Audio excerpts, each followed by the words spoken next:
Actually ये है मतलब काफ़ी इन्फ्लुएंसर्स में नाम नहीं लेना चाहूँगी उनका, जिनकी एज पिछले 3 साल से 20 या 21 साल ही है। मतलब इट्स ओके आप अपने ग्लूट्स दिखा रहे हो लड़कियाँ, तो it is also a part of the body, आप वो दिखाओ, बट उसके साथ और भी तो चीज़ें हैं ना, वो भी तो दिखाओ। कुछ लड़कियाँ आके कॉम्प्लीमेंट करेंगे, बट जब लड़कियाँ आके कॉम्प्लीमेंट करती हैं वो एक अलग खुशी होती है। फीमेल्स की 2-3 मेंटालिटीज़ हैं। ये जो सप्लीमेंट्स हम लेते हैं, वेट्स उठा रहे तो हम मेल जैसे दिखने लगेंगे, तो ऐसा कुछ भी नहीं होता है। ऐसा मैं वो नहीं कहूँगी कि लड़के ही करते हैं लड़कियाँ ही करते हैं, इंसान ही खराब था तो क्या कर सकते। दिल्ली सबसे वर्स्ट जगह है टू डेट, वो मैंने बाद में पढ़ा ना।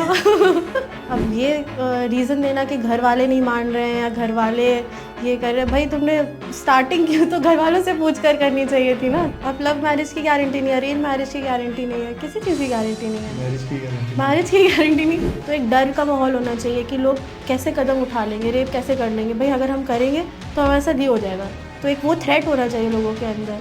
फीमेल्स को आई बिलीव कि फाइनेंशियली इतना स्टेबल होना चाहिए कि कल के दिन अगर उनको अपने हस्बैंड को छोड़ना भी पड़े for some reason, for domestic violence, हमने मतलब बाकायदा एक जो लड़की का बहाना बना के हम गए थे, उसको व्हील चेयर पर बिठाया, उसको अंदर लेके गए, एक्सरे कराया और अपने वहाँ से फिर उठा लिया। बाकी 2-3 लड़कियों को भेज दिया, वो अपना सामान लेकर आ गए, एम्बुलेंस में वापस आ गए। मेरे को लगता है कि एजुकेशन में आपको इंजीनियरिंग जरूर करनी चाहिए। क्योंकि एक इंजीनियर कुछ भी कर सकता है। एक इंजीनियर डिसीजन मेकिंग अगर फीमेल के अंदर है कि हाँ मैं ये डिसीजन ले सकती हूँ किसी से बिना पूछे, तो वो फ्रीडम है। वो अभी रील वायरल हुई थी, कौन से कलर की चड्डी पहने हो, वो और वो वायरल हो रहा है। पता है लोग कैसे एक्सेप्ट कर रहे हैं। मेरी मम्मी थी तो वो बहुत ही ज़्यादा मानती थी, फिर जब उनकी डेथ हुई तो उसके बाद तो मैं बिल्कुल अगेंस्ट हो गई भगवान से कि ये कैसे हो गया और कोई भगवान नहीं होते।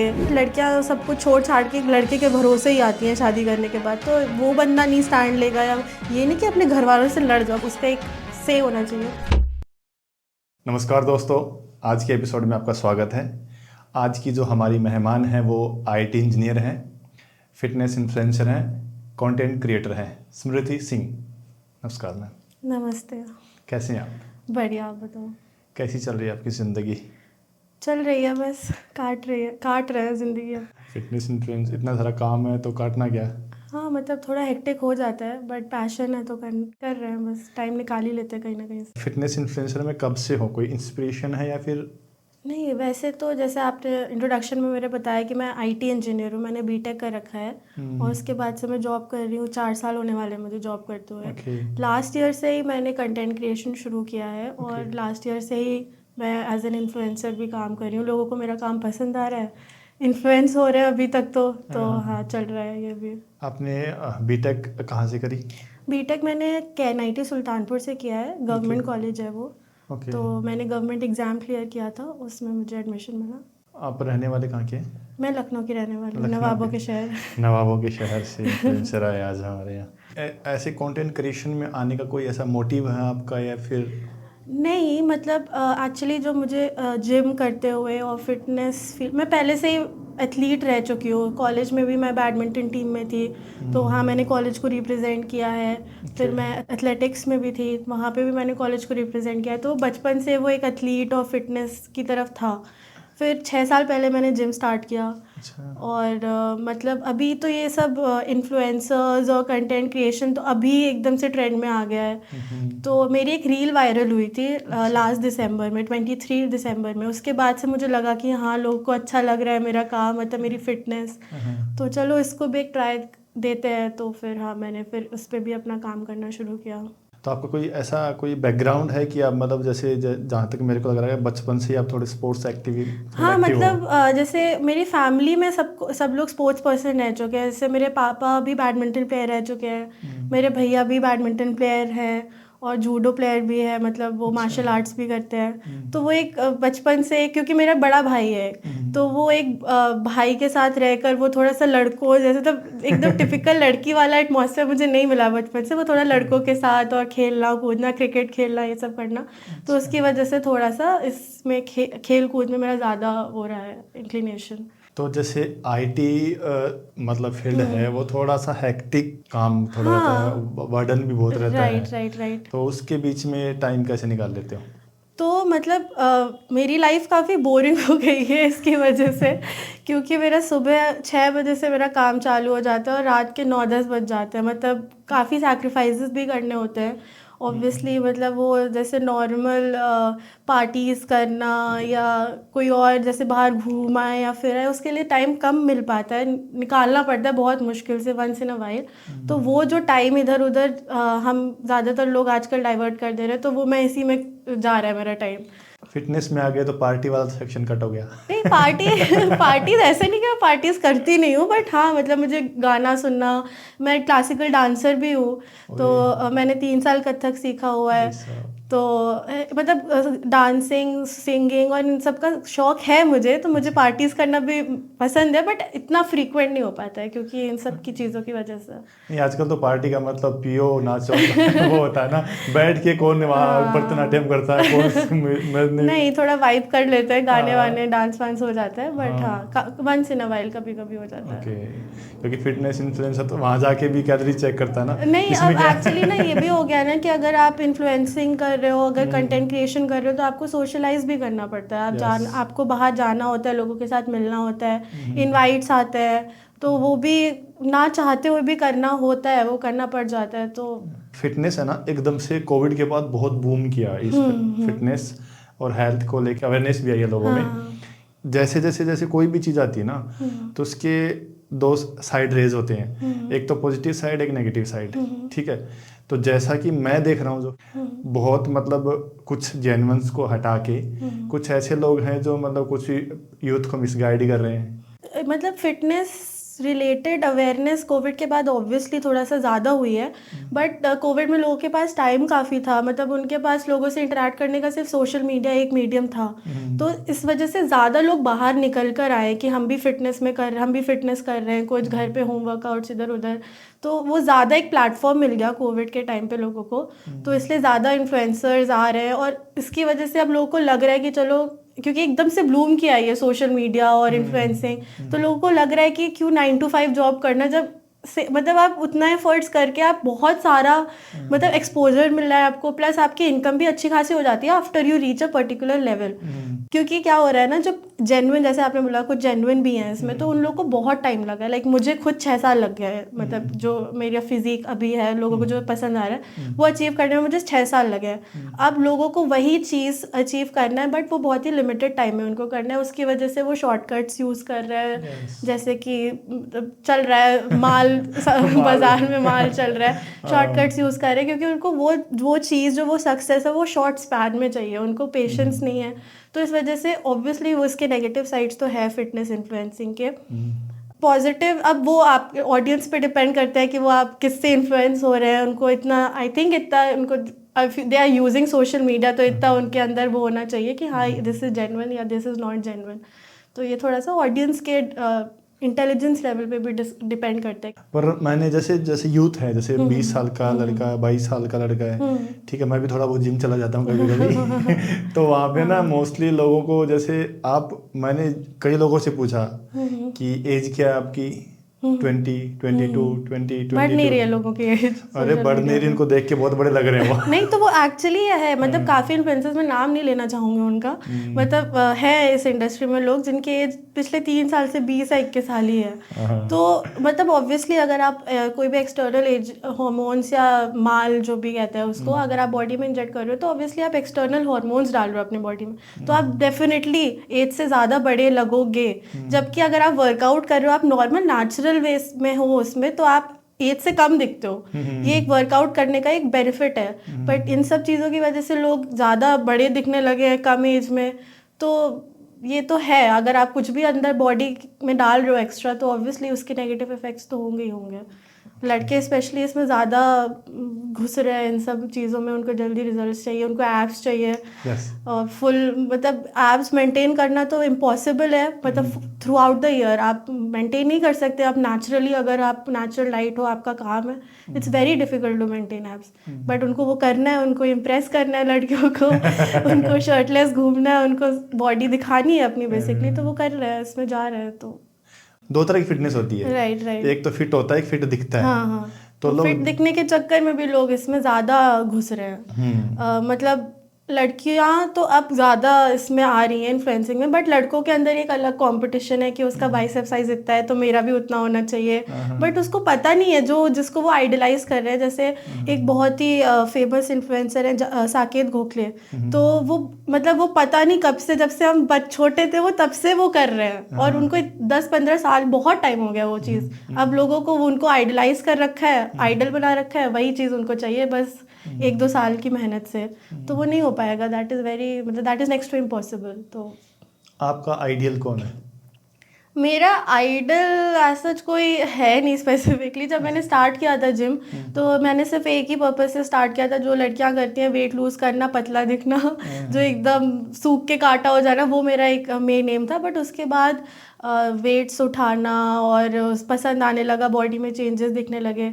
तो मुझे लगता है कि खुद को अगर आप शीशे में देख रहे हो और आपको चेंजेस दिख रहे हैं, तो आपको और मोटिवेट करता है। आप खुद ही को, आई थिंक कि मैं खुद को अपना एक आइडल मानती हूँ, क्योंकि मतलब अच्छा लगता है। लाइक अगर आप अपने आप को शीशे में देख रहे हो और चेंजेस दिख रहे हैं, आपको मेहनत दिख रही है, तो हाँ, किसी और को क्यों आइडल मानना। इम्प्रूवमेंट आपका आइडियल हाँ, है। इम्प्रूवमेंट दिखता है ना। तो गर्ल्स की बात करता हूँ मैं, तो मैं 80 to 90% मतलब गर्ल्स जो जिनकी फिटनेस उनकी ये है बस। हाँ, राइट। अब मैं इस पे क्या मैं बताऊँ, मतलब अब ये जैसे ये शॉर्ट लिव्ड सक्सेस भी है। जैसे एक होता है ना, आप अगर इन्फ्लुएंसिंग कर रहे हो, आप इन्फ्लुएंसर हो, तो आपको एक होता है कि आपको मतलब मिल गया, फेम मिल गया, ठीक है। अब आपने कुछ यूज़ किया, जैसे आप बोल रहे हो ये वाला एंगल, वो यूज़ करके आपको रीच मिल गई, फॉलोअर्स मिल गए, बट वहाँ पे टिके रहने के लिए अब आप और क्या दिखा सकते हो? कुछ नहीं कर सकते ना, आपने दिखा दिया जो दिखाना था, राइट। तो एक होता है आपको सक्सेस अचीव करने को, होता है आपको मेंटेन मतलब रखना, आपको रिलेटेबल बने रहना। तो वो बहुत मुश्किल हो गया है। लोग एकदम से सक्सेसफुल हो जाते हो, फिर गायब हो जाते हैं एकदम से। तो वो आप कब तक ये दिखाते रहोगे? अरे यही होता है उनका। लड़कियों का तो बहुत मतलब मैंने आपकी प्रोफाइल देखी। आप मतलब मैं इतनी लड़कियों में पहला कोई ऐसा इन्फ्लुएंसर लड़की देखी जो मतलब प्रॉपर बॉडी शेप, मतलब प्रॉपर बॉडी पार्ट्स पे जो काम कर रहे हैं, जो प्रॉपर वर्कआउट कर तो रहे मेरा हैं। कंटेंट, मतलब जो जैसे मैं शूट्स भी कराती हूँ या कुछ भी कराती हूँ, तो मेरा मेन फोकस यही रहता है कि आप अगर आप मतलब आप स्ट्रेंथ ट्रेनिंग का अगर आप के टूवर्ड्स इन्फ्लुएंस कर रहे हो लोगों को, तो आप उसके रिजल्ट्स दिखाओ। मतलब इट्स ओके, आप अपने ग्लूट्स दिखा रहे हो लड़कियां, तो it is also a part of the body, आप वो दिखाओ, बट उसके साथ और भी तो चीज़ें हैं ना, वो भी तो दिखाओ। वो नहीं दिख रहा है लोगों का। हाँ, मेरा यही फोकस रहता है कि आप पूरा फिटनेस, आप वर्कआउट करते हुए दिखाओ। मेरा कंटेंट थोड़ा सा डिफरेंट है लड़कियों से, इसलिए मुझे थोड़ा सा भी टाइम लग रहा है थोड़ा सा वो अचीव करना। आपका डिफरेंट नहीं, आपका जेन्युइन है। Okay, thank you so much. और वो चीज़ देखो, स्लो ग्रोथ है, पर आपका वो मेंटेन रहेगा। जो आपका हो रहा है, जो आपका जो चीज़ है, वो रिस्पेक्ट जो आपने अर्न की है उस पर ना, और वो चीज़ ना देखो उनको रीच मिल जाती है। और उनके कमेंट सेक्शन जाके देखो आप। राइट। तो मतलब मैं इस मामले में आई थैंक ऑल माय स्टार्स की, मतलब मेरा कमेंट सेक्शन काफ़ी पॉजिटिव रहता है। मतलब they are not filled with any negative comments, fingers crossed, अभी तक तो ऐसा कुछ नहीं है। तो वो अच्छा लगता है, मतलब देखने में। वो तो आपका जैसा आप परोसोगे, हाँ, वो आपको वैसा ही टेस्ट आएगा, राइट, ठीक है। राइट। ऐसा नहीं कि आप कुछ भी कर रहे हो। तो और कई लड़कियां तो ऐसी होती हैं उनकी फिटनेस होती भी नहीं है, राइट, ठीक है। उनको ग्लूट्स हटा दो ना, तो वैसा मतलब उनके प्रॉपर बॉडी वेट उनका इतना होता है, प्रॉपर पर ग्लूट्स दिखा रहे हैं, बस हो गया। वो शॉर्ट वो भी उनकी भी गलती नहीं है ना। लोगों को देख रहे हैं वो, और उनको दिख रहा है कि लड़कियां ये कर रही है, उनको सक्सेस मिल रही है, तो मैं भी क्यों ना करूं। तो उनकी गलती नहीं है, वो भी इन्फ्लुएंस ही हो रही है ना किसी चीज़ से। तो फिटनेस के अलावा जो आईटी में आपका जो एक्सपीरियंस था वो कैसा है? आईटी में अच्छा एक्सपीरियंस है। पहले मैंने स्टार्ट किया था एज अ डेटा एनालिस्ट, तो मेरी फर्स्ट जॉब थी चेन्नई में, बट मैं चेन्नई से भाग आई थी क्योंकि वहाँ पे बहुत ही, मतलब नॉर्थ इंडियंस को बहुत ही बेकार ट्रीटमेंट मिलता है। नॉर्थ इंडियंस को मुझे लगता नहीं है कि इतना बेकार ट्रीटमेंट कहीं और मिला होगा। जब मैं बैंगलोर भी गई हूँ, साउथ में काफ़ी जगह गई हूँ, but Chennai was the worst place. Food वहाँ का नहीं रास आएगा नॉर्थ इंडियंस को। तो बाकी दे प्रेफर, मतलब अगर आप, वो मेरी कंपनी जो थी वो साउथ मतलब चेन्नई की कंपनी थी, तो वहाँ पे ज़्यादा प्रेफरेंस साउथ इंडियंस को दिया जाता है। कल्चर वाइज भी मुझे समझ नहीं आया। कॉर्पोरेट फील्ड में पॉलिटिक्स बहुत होती है ना? बहुत होती है। आप कभी उसके शिकार बने? नहीं, थैंकफुली मैं, क्योंकि अभी मैंने रिसेंट मैंने अभी एक स्टार्टअप ज्वाइन किया हुआ है, तो उसमें ज़्यादा इतना वो है नहीं, पॉपुलेशन एम्प्लॉयज़ की इतनी ज़्यादा है नहीं, तो अभी तक तो मैं नहीं बनी हूँ और सोच रही हूँ आगे भी ना ही बनूँ तो बेहतर है। बट हाँ, अभी तक मुझे ऐसा कोई एक्सपीरियंस नहीं हुआ है। और दूसरा ना, आईटी फील्ड बहुत ही अनस्टेबल और अनसर्टेन फील्ड है। वो तो कल हर क्या होगा? फील्ड है, वो तो आप अब वो तो इन्फ्लुएंसर जो अब वही तो मुझे डर लगता है। लाइक मुझसे लोग पूछते हैं कि क्यों नहीं फुल टाइम आप इन्फ्लुएंसिंग कर लो या सोशल मीडिया कंटेंट क्रिएटर बन जाओ, बट ये भी अनस्टेबल है। आईटी लोग मतलब घर वालों के हिसाब से आप आईटी करो, उसके वाला मतलब एक जॉब होनी चाहिए आपकी इन हैंड, उसके अलावा आपको जो करना है आप वो करो। But IT is also unstable, कभी भी ले ऑफ्स हो जाते हैं। लेकिन इसके उसका वो भी है कि मतलब आपको ग्रोथ भी बहुत अच्छी मिलती है। हाँ, ग्रोथ भी एक्सपोनेंशियल ग्रोथ है आईटी में तो आपको। बहुत कि हाँ अभी रिसेंटली मतलब 1-1.5 साल पहले 300-400% हाइक मिला था लोगों को ना। हाँ, तो वही अभी लेऑफ्स भी बहुत हुए थे लास्ट टू वही, लास्ट ईयर। हाँ। तो वो तो आप कोई भी काम करो तो किसी का वो नहीं है, भरोसा नहीं है। तभी आजकल क्योंकि लोगों के इतने क्या कहते हैं एस्पिरेशंस इतने ज़्यादा हो गए, तो एक पैसिव इनकम भी चाहिए उनको, एक मेन इनकम भी चाहिए उनको, और 2-3 जगह से और इनकम चाहिए। तो लाइफस्टाइल ही ऐसी हो गई है लोगों की, तो करना एक से ज़्यादा काम तो करना ही पड़ेगा लोगों को। तो आपको ये इन्फ्लुएंसिंग में ऐसा कोई मोटिव है आपका कि प्रॉपर इन्फ्लुएंसर ही बनना, ऐसा कुछ है? मतलब मुझे अच्छा लगता है जब लोग अप्रिशिएट करते हैं हार्ड वर्क। किसको नहीं अच्छा लगेगा, मतलब yes. जब रील्स पे व्यूज़ आते हैं और लोगों के पॉजिटिव कमेंट्स आते हैं रील्स पे, तो मुझे बहुत अच्छा लगता है। और उससे ज़्यादा मुझे मतलब मेरी 50% ऑडियंस लड़कियां हैं, फीमेल्स हैं। तो जब उनके मैसेजेस आते हैं कि दीदी आप हमारी इंस्पिरेशन हो, मतलब इनफैक्ट लड़के भी जब मतलब लड़के मोस्टली लड़कियों को दीदी करके तो बात नहीं करेंगे, बट वो करते हैं। तो लगता है यार कुछ तो किया है लाइफ में, कुछ तो किया है। और जब वो खुद बोलते हैं कि हम जिम नहीं जा पाते, फिर हम आपकी वीडियो देखते हैं, फिर हमें मोटिवेशन आ जाती है, या हम बहुत ख़राब फेज से गुजर रहे हैं, आपको देख के लगता है कि हम भी कर सकते हैं कुछ ना कुछ, तो वो एक अच्छा एक पॉजिटिव इम्पैक्ट आता है आपका। मतलब पूरे दिन भर की जो थकान रहती है वो गायब हो जाती है, और फिर लगता है कि यार चलो if people are getting inspired तो व्हाई नॉट। जैसे अगर हम कहीं बाहर भी जाते हैं, मैं अपनी फ्रेंड्स के साथ जा रही हूँ, तो कुछ लड़के आके कॉम्प्लीमेंट करेंगे, बट जब लड़कियाँ आके कॉम्प्लीमेंट करती है वो एक अलग खुशी होती है कि यार लड़कियां भी देख रही है, लड़कियां भी कॉम्प्लीमेंट कर रही है कि आप सही है, हम भी जिम कर रहे हैं, हमारी तो ऐसी नहीं हो रही है वो। तो अच्छा लगता है, फीमेल अटेंशन इज गुड। और दूसरा ना, जिम करने वालों को एक एक्स्ट्रा स्ट्रॉन्ग पर्सनालिटी समझा जाता है। हाँ ऑब्वियसली, क्योंकि जैसे अगर आप रोड पे चल रहे हो या आप हज़ारों की भीड़ में खड़े हो, कोई एक बंदा फिट दिख जाएगा, वो अलग से दिख जाएगा आपको, कि वो आपको दिखेगा उसने मेहनत तो करी है। क्योंकि ये आप चीज़ खरीद नहीं सकते ना, आप महंगे से महंगे कपड़े खरीद लोगे, आप कुछ भी गाड़ियों में घूम लोगे, बट आजकल सबके पास गाड़ियाँ, सब लोग ब्रांडेड कपड़े पहन रहे हैं, बट जो फिट है वो अलग से दिख जाएगा, चाहे वो नॉर्मल कपड़े भी पहने। कभी इस चीज़ का आपने फ़ायदा उठाया अपनी पावर का? नहीं फ़ायदा तो नहीं उठाया कुछ भी। इन जनरल घर वाले तो उठाते हैं कि मतलब अगर अब वो तो काम तो करा ही देते हैं कि सिलेंडर उठा के रख दो या ये कर दो, ये खुल नहीं रहा, ये खोल दो। आप गर्ल्स को क्या एडवाइस करना चाहोगे फिटनेस को लेके?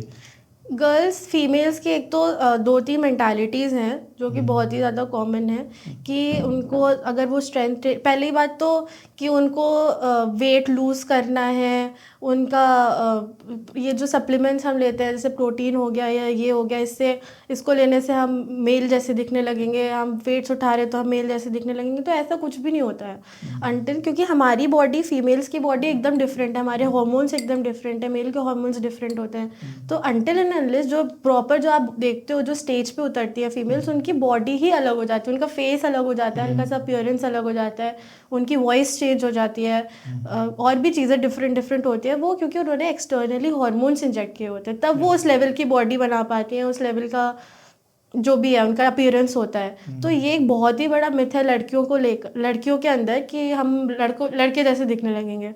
भाई मतलब इट्स बॉडी बिल्डिंग और स्ट्रेंथ ट्रेनिंग अगर आप कर रहे हो तो इट्स जस्ट लाइक कि आप जैसे स्टैचू बनाते हैं ना, कि आपको ये पार्ट आपको अच्छे से टोन करना है, तो आप वैसे उस तरीके से ट्रेनिंग करो, तो वो आपकी ट्रेनिंग पे डिपेंड करता है। आप एकदम से वेट उठा के एक लड़का थोड़ी बन जाओगे। तो वो बहुत बड़ा एक मिसकंसेप्शन है।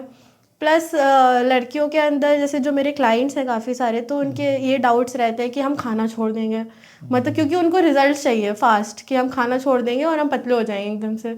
बट आप खाना कब तक छोड़ दोगे? 1 महीना छोड़ दोगे, 2 महीना? तो हमें अपनी बॉडी को चेंज करना है ना उस लाइफस्टाइल में। हम भूखे तो नहीं मरेंगे, इनफैक्ट खाने से ही तो हम सारे काम करेंगे पूरे दिन भर के। तो काफ़ी मिसकंसेप्शंस हैं इस फील्ड में अभी भी, बट धीरे धीरे क्लियर हो रहे हैं। लड़कियां भी आ रही हैं इस फील्ड में, आ रही है, बहुत हाँ, आ रही बहुत आ रही हैं अब तो। और जनरली है ना, लोग ऐसे आते हैं बस इतना ये पेट हाँ, मतलब अब जैसे लोग मेरे पास आते हैं कि दीदी हमारे मेरा पेट बहुत निकल रहा है, पेट कैसे कम होगा? या लड़कियों का लोअर बॉडी थोड़ी हैवी हो जाती है, वो कैसे कम होगा? तो ये भी बहुत बड़ा मिसकंसेप्शन है कि एक आप जगह से थोड़ी ना फैट मतलब कैसे कर लोगे आप? आपको बेसिकली अपनी मसल्स को ट्रेन करना होता है, वो टोन होता है। बाकी तो ओवरऑल बॉडी फैट आपका कम होगा, आप तब करोगे, तब वैसे होगा। तो ये सारी छोटी छोटी मिसकंसेप्शंस है जो धीरे धीरे क्लियर हो रही है हालांकि, बट अभी और भी ऑडियंस को अवेयर करना है। पर्सनल लाइफ कैसी चल रही है आपकी? सिंगल, कमिटेड और सिंगल हूँ मैं फिलहाल, तो मतलब सिंगल रहने का ही मन है। हाँ, तो कब से मन हुआ सिंगल रहने का? अभी कोई कहानी है? कहानी तो है, बट वो थोड़ी पर्सनल हो जाएगी। तो हाँ, मतलब एक काफ़ी रफ पैच से हुआ है थोड़ा बहुत कुछ, अभी रिसेंटली की बात है। तो उसके बाद से सिंगल ही रहना है। हाँ, सब दिल जले। इनिशियली नहीं थी, लेकिन अब अल्टीमेटली अब आप तो लड़के हो, मैं आपके सामने लड़कों की क्या ही बेइज्जती करूं। कर दो, कोई दिक्कत नहीं है। मैं ये लड़के लड़कियों करके जाते हैं। आप बोल सकते हो जो बोला आपके मन में। अब ऐसे मैं वो नहीं कहूँगी कि लड़के ही करते हैं लड़कियां ही करते हैं, अब इंसान ही खराब था तो क्या कर सकते हैं। पर्सन टू पर्सन डिपेंड करता है। पर मैंने अभी कोई सर्वे पढ़ा था कि दिल्ली सबसे वर्स्ट जगह है टू डेट। वो मैंने बाद में पढ़ा ना। पहले पढ़ लेती तो इतना नहीं होता। पर मोस्टली लड़कियों की शिकायत करते हैं, लड़कों की शिकायत कम मिलती है। अब मैं तो लड़के का ही बात बता पाऊंगी ना, मैं लड़कियों का ऐसा एक्सपीरियंस नहीं है मुझे।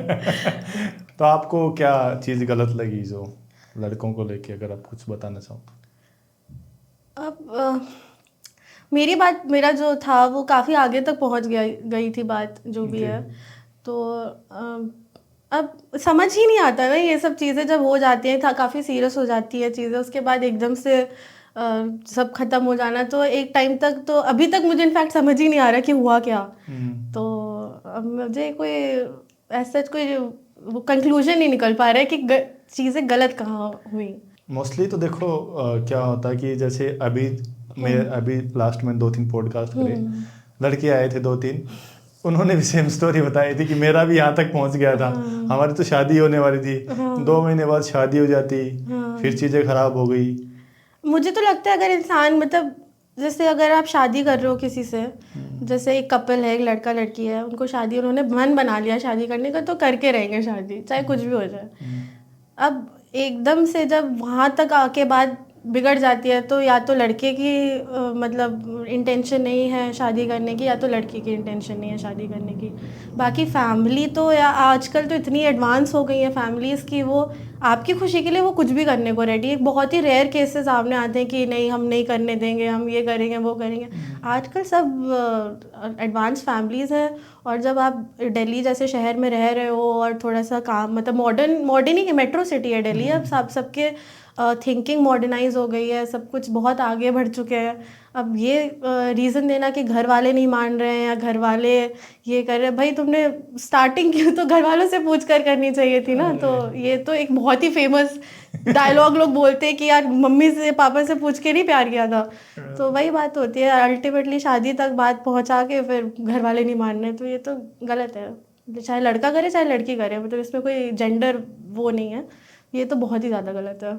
मेरे कोई कंक्लूजन नहीं निकल रहा कि कोई मतलब, हाँ वही क्योंकि मतलब हर कोई की ना स्टोरी सेम ही हो रही है। तो जहाँ तक मेरे को लग रहा है ना, लड़के आते हैं वो लड़की को ब्लेम करके निकल जाते हैं। तो मैं वही कह रही हूँ ना, इसमें कोई जेंडर का इशू ही नहीं है कि लड़कियां ऐसा करती हैं लड़के ऐसे करते हैं। वो पर्सन टू पर्सन है, वो उनका नियत ही खराब है तो भाई क्या कर लेंगे उसमें। इंसान की नियत होनी चाहिए बस।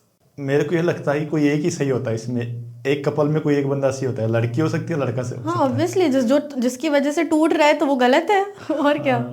कि मतलब ऐसा बहुत रेयर होता है कि दो सेम फ्रीक्वेंसी पे जो लोग हैं वो मैच कर पा रहे हैं, ऐसा कुछ कहते हैं ना, अपोजिट अट्रैक्ट्स। हाँ ऑपोजिट्स अट्रैक्ट। तो वही चीज़ होती है, बाद में खराब हो जाती है। इनिशियली चीज़ अच्छी लगती है, बाद में खराब हो जाती है। तो प्यार क्या है? अरे प्यार सब बेकार चीज़ है, इन सब चीज़ों में पढ़ना नहीं चाहिए इंसान को। अपने काम पे फोकस करे और घर वालों की पसंद से शादी करे बस।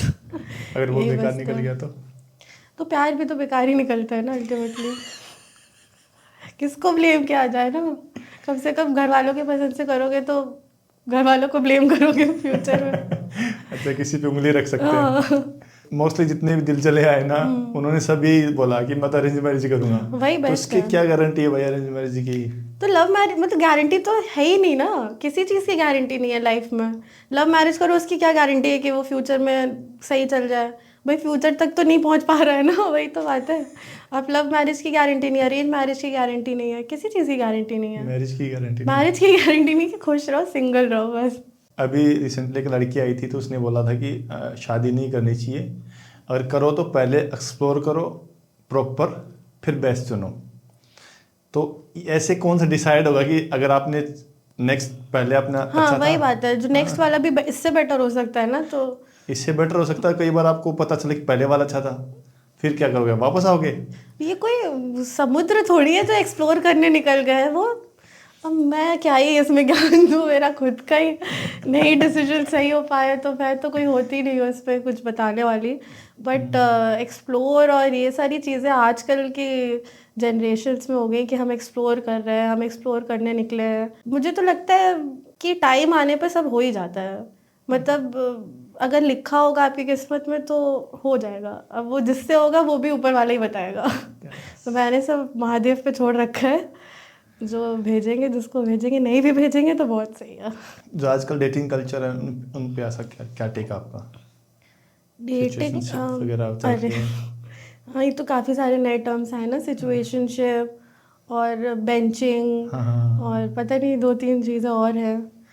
डेटिंग बहुत ख़राब हो गया है अब तो कल्चर, जहाँ तक मुझे लगता है डेटिंग का समझ ही नहीं आ रहा है। मतलब बहुत ही, क्योंकि जैसे आप सोशल मीडिया को भी देखो तो लोगों का टाइम ऑफ अटेंशन बहुत छोटा हो गया है। मतलब अगर 10 पहले एक रील स्क्रॉल करें, हम लोग जब कंटेंट क्रिएट करते हैं तो हमारा एम ये रहता है कि स्टार्टिंग 1-2 सेकंड में उनको हुक मिल जाए ऑडियंस को, कि उनको और देखने का मन करे, पूरी रील देखें। सेम हो गया है, मतलब अगर उनको 10 सेकंड में मज़ा नहीं आएगा वो ऊपर स्वाइप कर देंगे। Same with the dating culture, अगर उनको एक मीटिंग में नहीं समझ में आया या इनफैक्ट बात करने में समझ नहीं आया, लेफ्ट स्वाइप, दूसरा वाला आएगा। तो ये बहुत ही अजीब हो गया है कल्चर। बहुत सारे ऑप्शंस मिल गए लोगों को, उसकी वजह से मुझे लग रहा है कि लोगों का बहुत ज़्यादा इजीली डिस्ट्रैक्ट होने लगे हैं लोग। मतलब पहले ये रहता था ना कि एक बंदा मिला आपको, उसके अगर एक 1 नेगेटिव पॉइंट भी है तो चलो 10 अच्छे पॉइंट्स भी हैं, तो 1 नेगेटिव वाला जो पॉइंट है वो आप ओवरलुक कर दोगे। बट अब ये हो गया कि वो बंदा तो है, एक और बंदा है बट उसका वो भी पॉइंट अच्छा है, तो चलो तुम जाओ साइड में, मैं तुम्हारे पास। तो ये बहुत ही, dating culture is very bad these days, बहुत बेकार हो गया है। तो देखो आजकल क्राइम बहुत बढ़ रहा है, रेप क्यों हो रहे हैं? रेप रूट कॉज क्या लगता है आपको?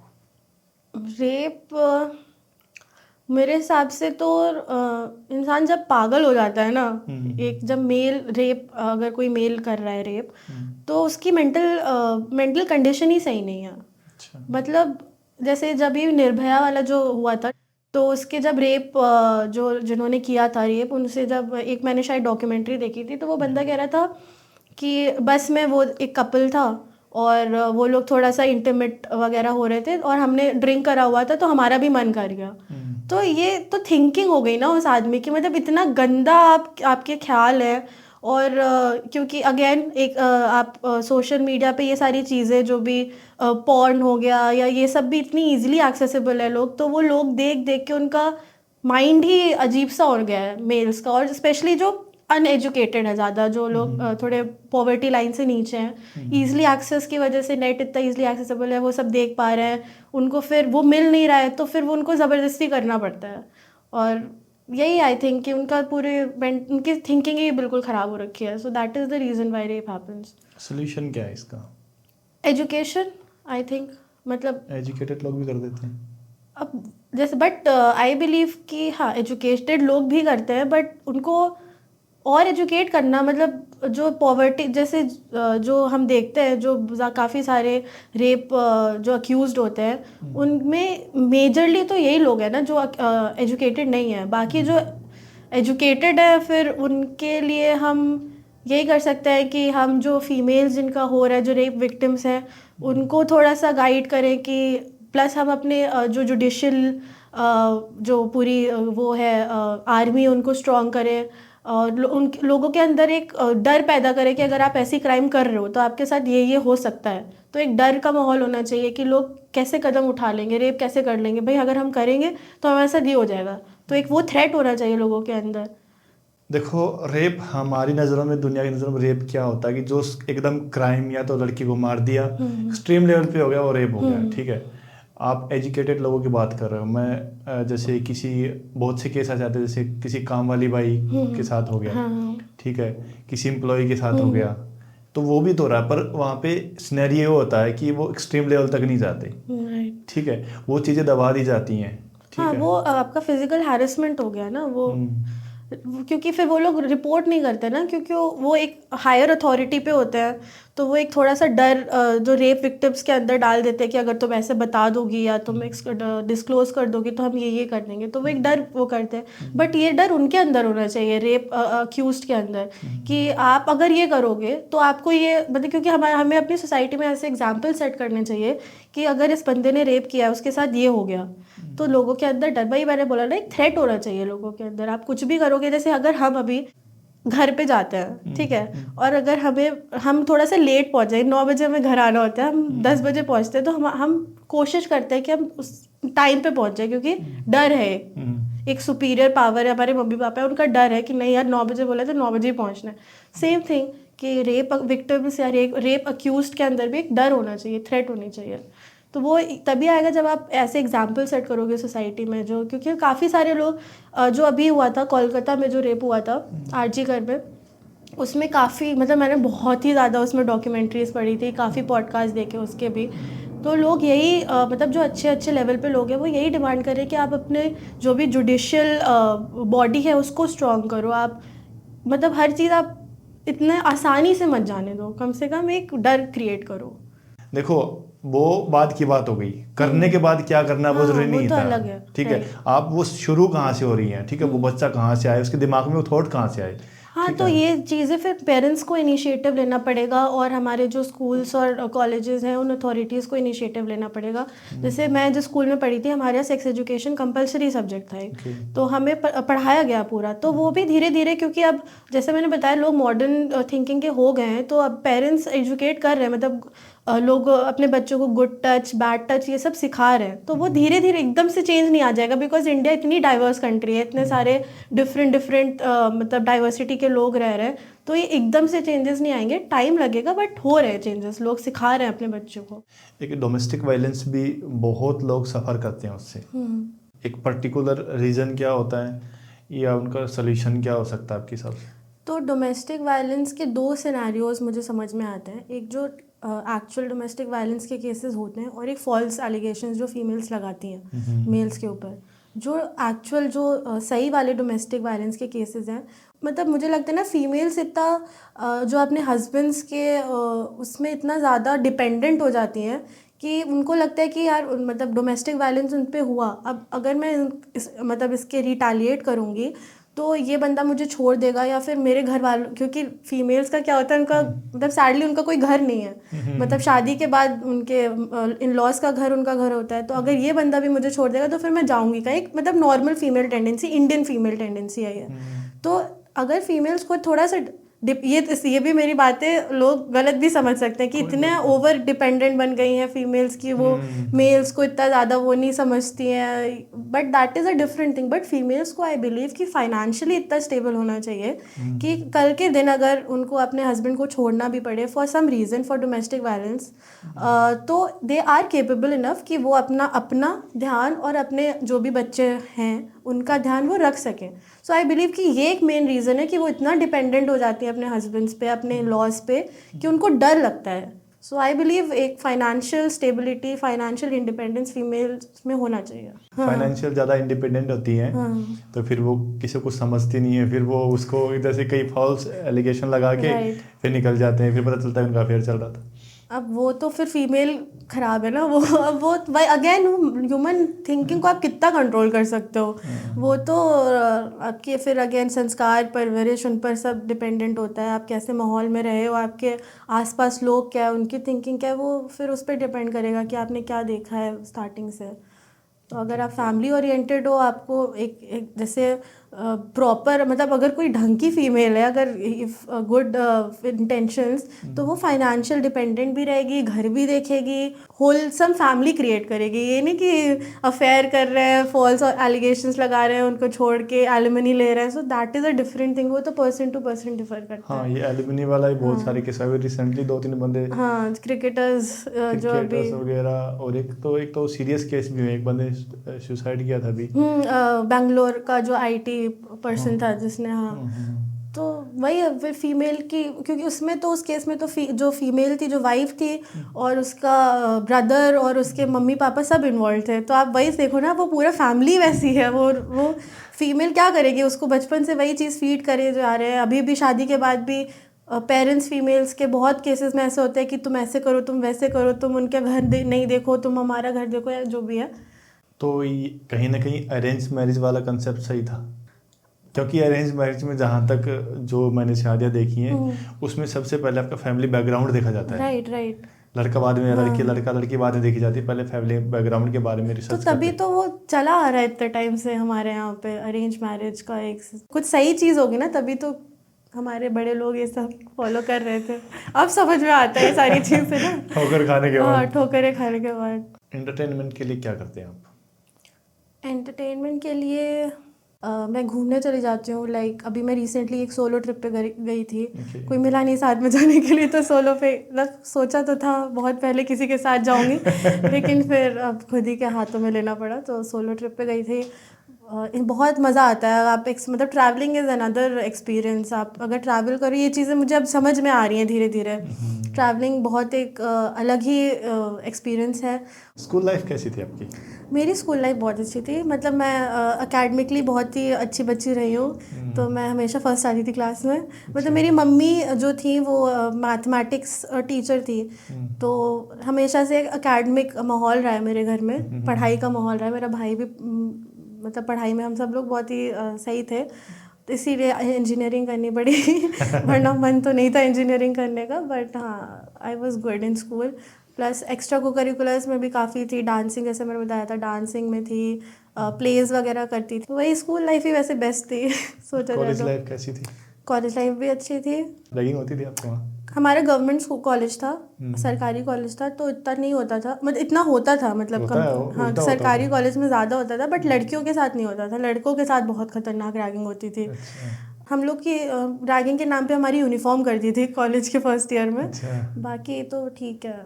तो एक बार हमारी रैगिंग लेने की कोशिश करी थी हमारे सीनियर्स ने लड़कियों के हॉस्टल में, तो फिर वही होता है ना, लड़कियां थोड़ा वो हो जाती, बुरा मान जाती हैं थोड़ा, तो कंप्लेन हो गई, तो वो अलग ही सीन हो गया था।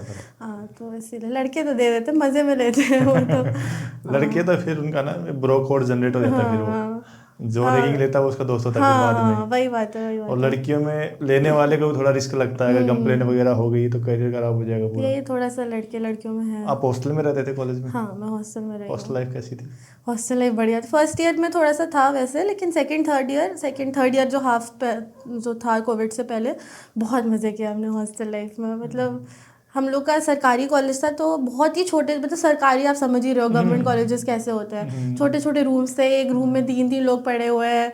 गर्मियों में ना पंखा चल रहा है ना कूलर चल रहा है, वॉशरूम्स इतने बेकार है, सब कुछ खाना इतना बेकार है। लेकिन वहाँ पे भी रह के हमने बहुत सारी अच्छी एक्सपीरियंसेस, मतलब वो सब देख कर ना एक अलग ही पर्सनालिटी बाहर निकल के आती है। मतलब आप कुछ भी कर सकते हो अगर आप सरकारी हॉस्टल में रह लियो। अगर आप नहीं, हॉस्टल लाइफ जीनी चाहिए। हाँ, सरकारी हो चाहे प्राइवेट, तो जीनी, आप इंडिपेंडेंट हो जाते हो ना। मतलब आपकी सोच बिल्कुल चेंज हो जाती है। आपका रहना सीख जाते हो और अकेले, एक मैनेज आप करना में सीख जाते हो। एक कल्चरल इम्प्रूवमेंट भी आता है आपके अंदर। आप इतने सारे लोगों से मिलते हो, आप एक ही साथ रहना है हमको।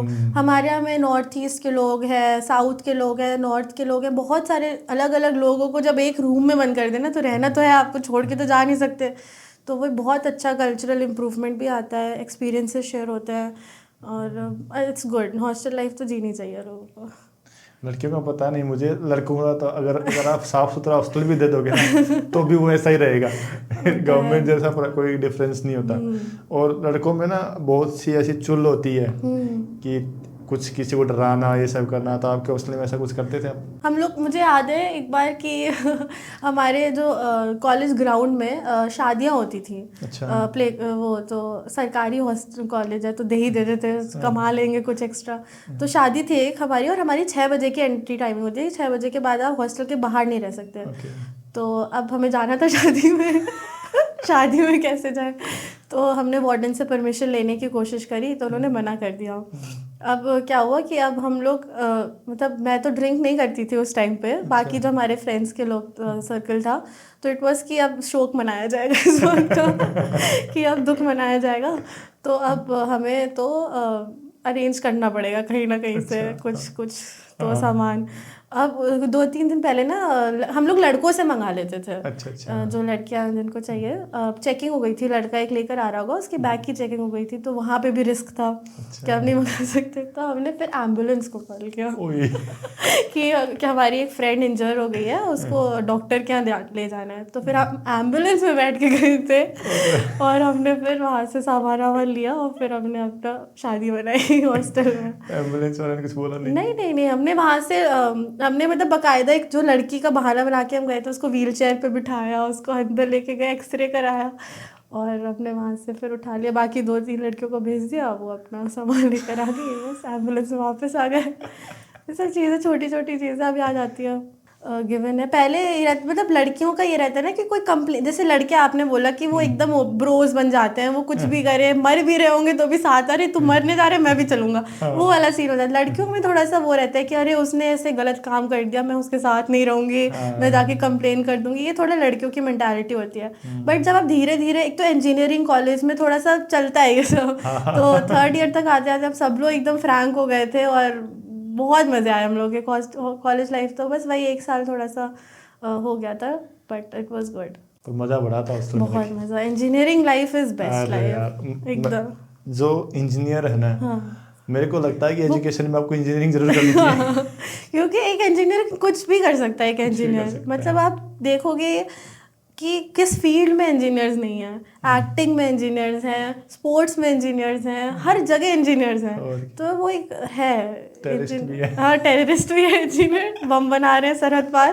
तो एक इंजीनियरिंग है, कुछ तो बात है इंजीनियर्स में। कुछ तो बात है, क्योंकि वो आपको ना जुगाड़ करना सिखाते हैं। जुगाड़ हो गया, राइट। क्योंकि लड़कियों का पता नहीं, लड़कियां तो बहुत इंटेलिजेंट होती है। लड़कों में तो ऐसा होता है कि एग्जाम से एक दिन पहले। अरे नहीं, वो तो लड़कियां भी, अब वो जो एकदम एक अलग क्लास के लोग होते हैं ना, टॉपर्स, जो पूरे साल पढ़ते हैं। बट हमें तो फिर हम पूरे साल पढ़ेंगे तो हम एग्जाम से पहले भूल नहीं जाएंगे।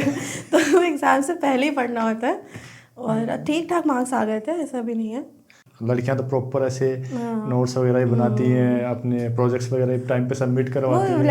लड़कियों का अच्छी क्वालिटी है ना, वो एकदम थोड़ा नीटनेस और प्रॉपर रखते हैं, नोट्स बनाते हैं। फिर लड़के मांगने आते तो है लड़कियों से, जेरॉक्स निकलवाते हैं। लिखने की हिम्मत फिर भी नहीं होती। लड़के ऐसे होते हैं कि जैसे पता भी नहीं होता, अच्छा आज प्रैक्टिकल है, फाइल ही नहीं है, फाइल नहीं, 1 घंटे में वो बंदा ऐसी फाइल बना के देगा आपको। वही तो ना तो एग्जामिनर को जुगाड़ू, वही आपने बताया ना, जुगाड़ू होते हैं इंजीनियर्स। आज के दिन अगर सर्वाइव करना है तो जुगाड़ होना बहुत जरूरी है आपको। अगर आप जुगाड़ नहीं हो तो आपके बड़े बड़े रिसोर्स भी कम पड़ जाएंगे। फ्रीडम के मायने बदल गए हैं। एक गर्ल के लिए फ्रीडम क्या है आपके मायने? फ्रीडम तो मुझे लगता है ना कि अगर मैं बाहर रह रही हूँ अभी दिल्ली में, दिल्ली जैसे शहर में अगर मैं अकेले रह रही हूँ और मेरे घर वाले मुझे अलाउ कर रहे हैं रहने के लिए, तो वो मेरे लिए फ्रीडम है। मतलब वो जैसे कि अभी आई हूँ पॉडकास्ट में, कितना बज रहा है, 9 बज रहा है, ठीक है। तो एक वो विश्वास के साथ भी फ्रीडम आता है कि आप विश्वास आपने इतना मेंटेन कर रखा है कि कॉल नहीं करेंगे भर में, ये नहीं करेंगे, वो नहीं करेंगे। फ्रीडम लड़कियों के लिए बहुत ही ज़्यादा इम्पॉर्टेंट है आजकल के टाइम में। जैसे मैंने बताया ना कि लड़कियों को फाइनेंशियली इंडिपेंडेंट होना इज़ वेरी नेसेसरी।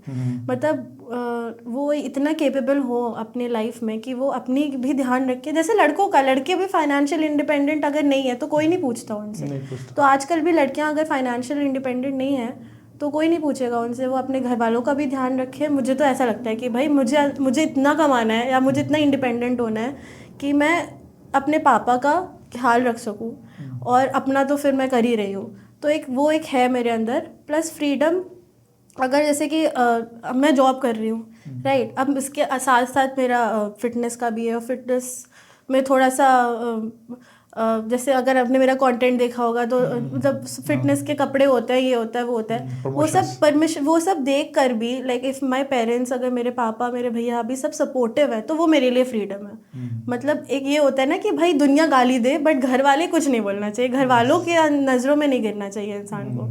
तो वो एक डिसीजन मेकिंग अगर फीमेल के अंदर है कि हाँ मैं ये डिसीजन ले सकती हूँ किसी से बिना पूछे, तो वो फ्रीडम है।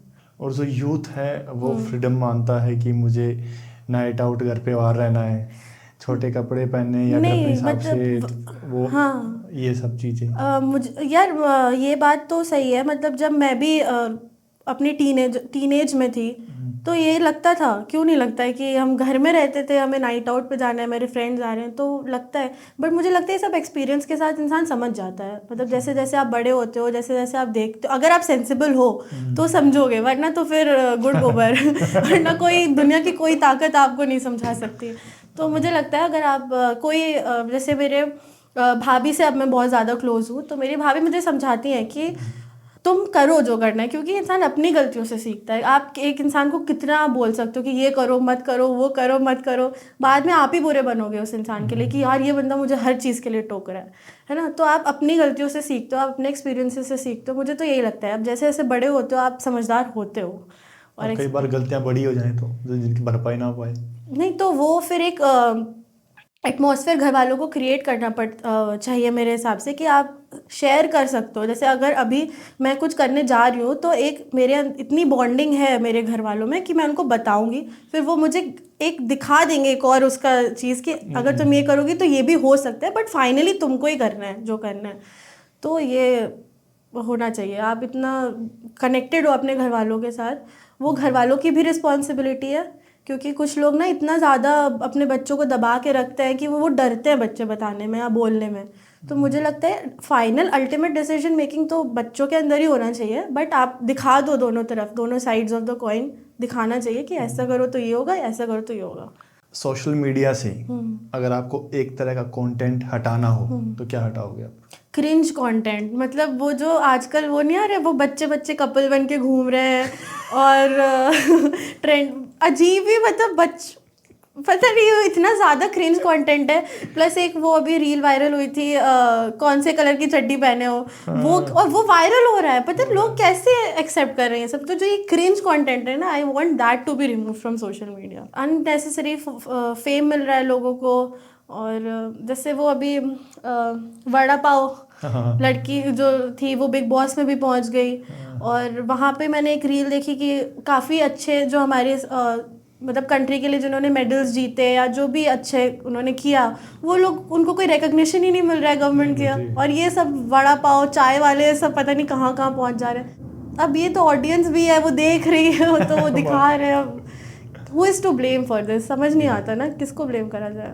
एडवेंचरस करते हैं आप? हाँ, अब मैंने देखा बंजी जंपिंग किया अभी मैंने रिसेंटली। अब मैंने, ये मेरा न्यू ईयर रेजोल्यूशन है कि मैं हर मंथ कुछ ना कुछ ट्राई करूँगी, एक नई नई जगह जाऊँगी घूमने। सो नेक्स्ट मैंने सोचा है मैं पैराग्लाइडिंग ट्राई करूँगी। बंजी जंपिंग मैंने कभी करी थी, कैसा एक्सपीरियंस होता है? अरे मैं तो मतलब वो लोग जो भी जो जंप कोचेस होते हैं हमारे, वो आपको बहुत प्रिपेयर करते हैं मेंटली कि अगर आप वहाँ पे जो एज पे खड़े होगे, अगर आप सोचोगे ना तो आप कभी नहीं कूद पाओगे, आपको बस जाना है, कूद जाना है। अच्छा। अब ये कहने में तो इजी है ठीक है।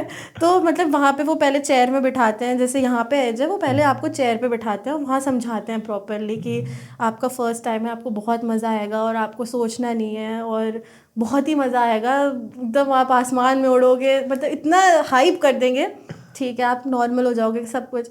अब वो बोलेंगे थोड़ा और आगे, थोड़ा और आगे फिर जो आपकी फटेगी कि थोड़ा और, आधा पैर आपका बाहर होगा, आधा पैर अंदर होगा। फिर जब वो कूदने की बारी आती है ना, तो ऐसा लगता है कि अब तो गए अब तो वापस नहीं आएंगे, अब तो मर गए। बट वो जब आप करते हो ना एक्सपीरियंस, तो सेफली आपने लैंड कर लिया तो बहुत ही अच्छा एक्सपीरियंस। लेकिन बहुत मतलब आप चिल्लाने लगते हो आसमान में कि अब कोई किसी का डर नहीं है, कुछ नहीं है। ये पहले मुझे लगता था मूवीज़ में चलता है, बहुत पोएटिक है कि आप आसमान में उड़ रहे हो, आज़ाद हो, बट एक्चुअली फील होता है वो। इट्स वेरी नाइस, सबको करना चाहिए, मैं तो कह रही हूँ। भगवान को मानते हो? जैसे मेरी मम्मी थी तो वो बहुत ही ज़्यादा मानती थी। तब तो हमें बोल देती थी कि हाथ जोड़ लो, ये कर लो, वो कर लो, तब इतना ज़्यादा सीरियस नहीं होते थे हम। फिर जब उनकी डेथ हुई तो उसके बाद तो मैं बिल्कुल अगेंस्ट हो गई भगवान से कि ये कैसे हो गया और कोई भगवान नहीं होते और जो भी है। बट धीरे धीरे वही मैंने कहा ना, समझदारी आती है इंसान में। ऐसा तो नहीं है भगवान, बड़े लोग ने कुछ कहा है तो कुछ तो बात होगी। तो मतलब हर चीज़ में अब ऐसा लगता है कि वही करा रहे हैं जो करा रहे हैं। तो अभी पिछले 1-1.5 साल से तो मैं तो एकदम लीन हूँ महादेव की आस्था में। तो मुझे तो हर जगह वही दिखता है तो क्या डेस्टिनेशन क्या है, स्मृति कहाँ जाना चाहती है? पहली बात तो मैं चाहती हूँ कि मैं बहुत ही अच्छे लेवल पे, प्रॉपर मायने में, जो सही मायने में इन्फ्लुएंसर्स होते हैं, वो मैं एक फीट अचीव करूँ। आई वांट फेम, मतलब टू बी वेरी ऑनेस्ट, मुझे पॉपुलर होना है, बट फॉर राइट रीजंस। ये नहीं कि लोग सामने कुछ बोल रहे हैं, पीठ पीछे कुछ और बोल रहे हैं, फॉर राइट रीजंस। एंड उसके इन रिटर्न मुझे अपने घर वालों को भी रिकग्निशन प्रोवाइड करनी है। वो क्राइटेरिया क्या, अगर आप शादी करो तो लड़का कैसा होना चाहिए? लड़का पहली बात तो इंडिपेंडेंट होना चाहिए। अच्छा। मतलब घर वालों पे डिपेंडेंट नहीं होना चाहिए अपने, कि खुद एक डिसीजन मेकिंग होनी चाहिए उसके अंदर। फाइनेंशियली के अलावा बात करें? फाइनेंशियल के अलावा मतलब वो तो हम दोनों मिलके कर ही लेंगे फाइनेंसेस अपने हैंडल। बट एक होता है ना, एक स्टैंड लेते हैं लोग। ये बहुत ही प्लेटोनिक लगेगा, बट लड़कियां सब कुछ छोड़ छाड़ के एक लड़के के भरोसे ही आती हैं शादी करने के बाद। तो वो बंदा नहीं स्टैंड लेगा, या ये नहीं कि अपने घर वालों से लड़ जाओ, बट एटलीस्ट जो what is right what is wrong उसका एक से होना चाहिए। प्लस एम्बिशियस होना चाहिए कि हाँ, ये नहीं कि जो कर रहे हैं बस करते जा रहे। फ्यूचर गोल्स होने चाहिए, लंबा होना चाहिए, प्लस जिम करना चाहिए तो फिट होना चाहिए लड़का। ये नहीं कि तोड़ निकाल के बैठा हुआ है, वैसा नहीं, प्रॉपर फिट होना चाहिए। मैं उसको मैं बना दूंगी फिटनेस फ्रीक, वो नहीं है। बट हाँ, फैमिली ओरिएंटेड होना चाहिए। फैमिली अपनी फैमिली को कुछ माने, मेरी फैमिली को भी उतना ही माने। तो या these are the basic needs. तो thank you so much for your time. Thank you so much मुझे यहाँ इनवाइट करने के लिए। आई होप कि आपको अच्छा लगा होगा। हाँ जी, बिल्कुल। ये था आज का episode. I hope you like it. अगर आपको अच्छा लगा तो प्लीज़ मैम सब्सक्राइब करने के लिए बोल दो। He is such an amazing host and ऐसे एक्साइटिंग पॉडकास्ट के लिए आप इनको फॉलो करिए। एंड बहुत ही ज़्यादा मसालेदार बातें निकालते हैं ये। और अगर फिटनेस रिलेटेड अगर आपको कोई भी क्वेरीज हो या कोई भी इन्फॉर्मेशन चाहिए तो आप मेरे इंस्टाग्राम को फॉलो कर सकते हैं। एंड या I will see you there. तो मिलते हैं नए वीडियो में, तब तक हेल्दी खाओ, वर्कआउट करो, स्वस्थ रहो। जय हिंद, जय भारत।